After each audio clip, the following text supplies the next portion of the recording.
What if I told you there is a moment in the Bible so unsettling, so heavy, that all of heaven fell silent?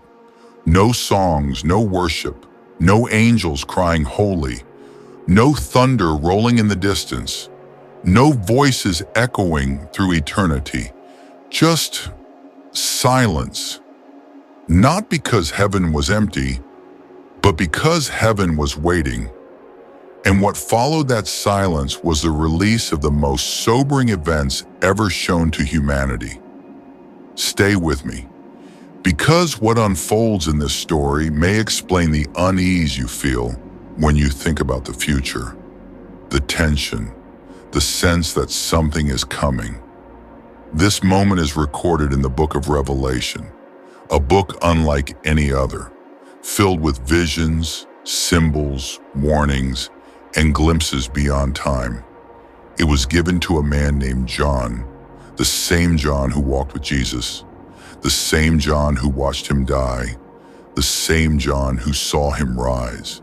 But now John is old, exiled, banished to the island of Patmos. No crowd, no church, no comfort, just stone, sea, and silence.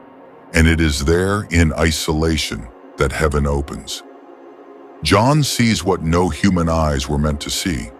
He sees a throne. He sees glory. He sees worship that never ends.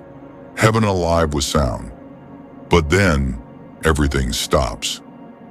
Revelation chapter 8 says, "When the Lamb opened the seventh seal, there was silence in heaven for about half an hour."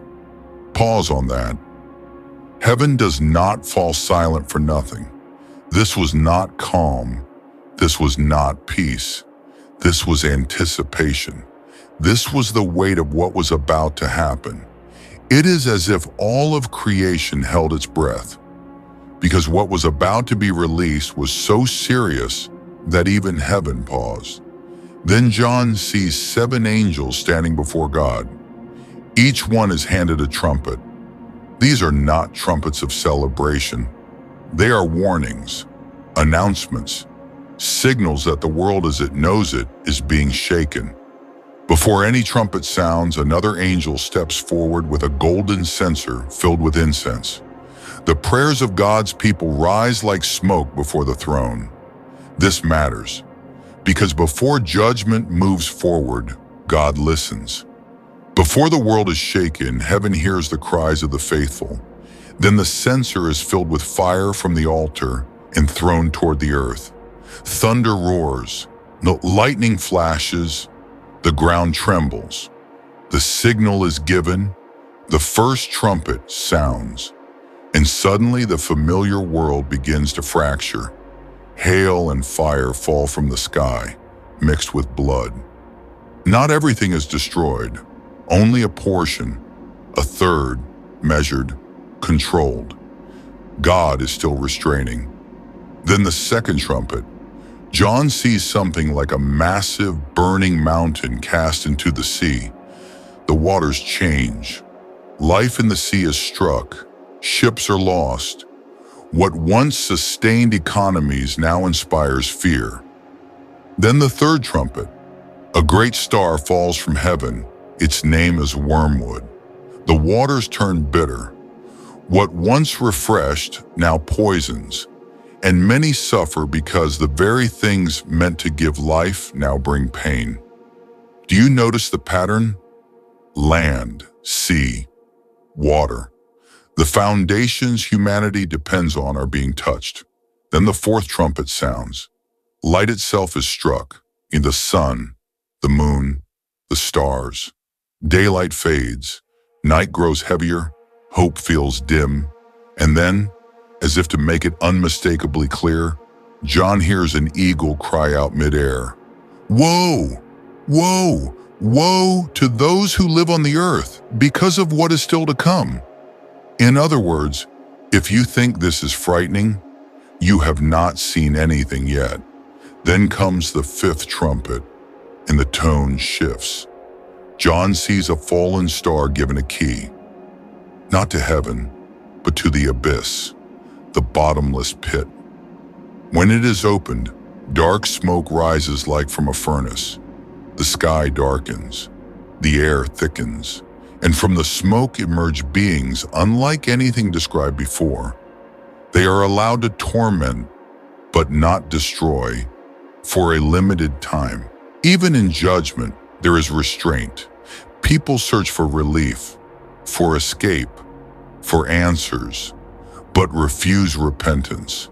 Then the sixth trumpet sounds. 4 powerful beings are released. An army beyond counting advances. The impact is massive. And yet, even after all of this, many still do not turn back. Then something unexpected happens. A pause. Another moment of mercy. John is handed a small scroll. He eats it. Sweet at first, but bitter once it settles, because knowing the truth is both comforting and heavy.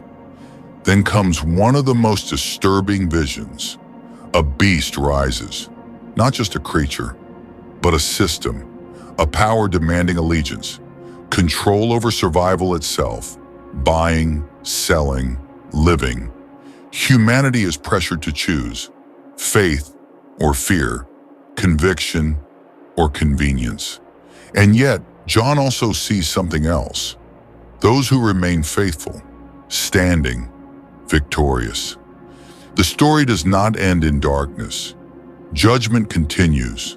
The world resists, chaos increases, but evil does not get the final word. Because suddenly, the sky opens. And what comes next is not silence. The silence was only the pause before the final act. So here's the real question. After all the warnings, after all the signs, after every chance, when heaven speaks again, which side will you be on? Because the silence in heaven was never meant to last, and when it ends, everything changes.